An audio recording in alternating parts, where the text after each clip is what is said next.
Hi, this is Matt from Cigar Memoir. We're here with Scott De La Peña from Hermosa Cigars. How you doing? How you doing, Scott? Good, good. So what are you down here in Esteli for? We're here blending. We just finished our third blend, which for right now we'll just call Liga number 5. We've just finished up all the samples for Tierra Santa, which is the second blend. We're going to start mass production on our original signature blend. And then Tierra Santas we're going to basically take back with us and start getting those into retailers' hands, and then start production on those coming up pretty soon. Awesome. So you talked about your newest blend. Go over your first one. First blend was, our philosophy is Cuban, as close to Cuban as I can keep it, given the region, given all of the variables, and I think we've done a pretty good job doing that. Noel's palate is very in tune, having been born in Pinar del Rio, learning the trade and the craft in Pinar del Rio. So with our second blend, Tierra Santa, we wanted to get even closer. The first blend was more about engineering the flavor in. This time we've got a new producer of tobacco, Finca La Suya, Juan Carlos Pozo, the Pozo family. They've got a ton of acres up in Jalapa with, in my opinion, is some of the best tobacco that I've tasted.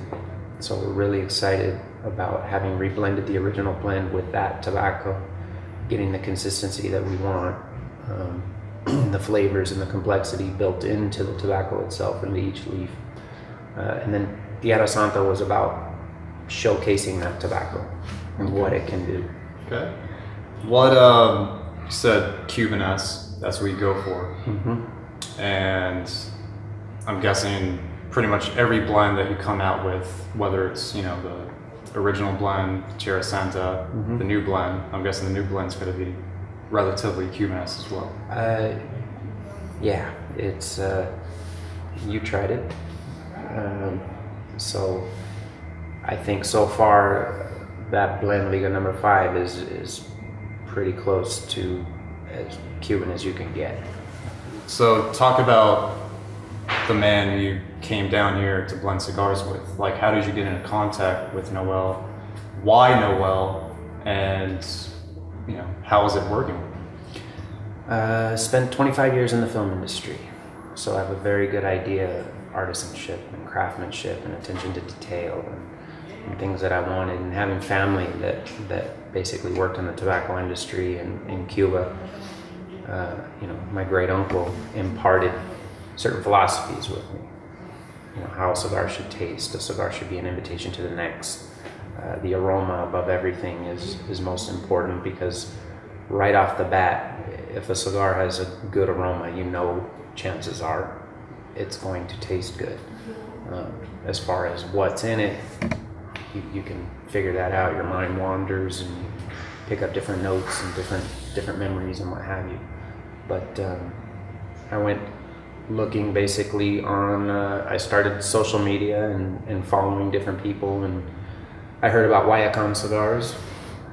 And so I started following him on there, and I basically sent him a message saying, hey, do you make cigars for anyone? Mm-hmm. And we started corresponding back and forth, struck a friendship up via Skype, phone calls, what have you. I explained to him what I wanted, and he said, I have the perfect blend for you. I'll send you some samples.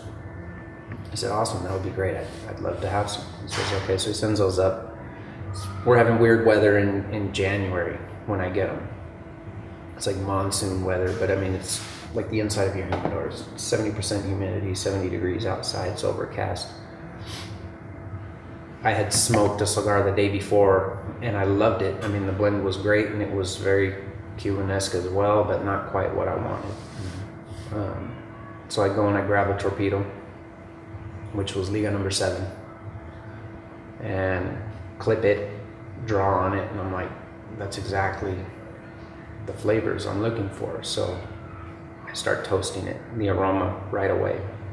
Ecuadorian Habano wrapper, double ligero, packed full of filler, just impeccable construction. It was just a very special cigar. I started smoking it, and before I could even get my hand in my pocket to pick my phone up and call Noel, he called me. He says, "Did you get the cigars?" I said, "I'm smoking one right now." He says, "How many have you smoked?" And I was like, "I've only smoked 2, but I already know what I want." I think he sent about 5 or 6. So you didn't even bother with the other ones. You're like, that's it. I knew right away. And then that's been our relationship.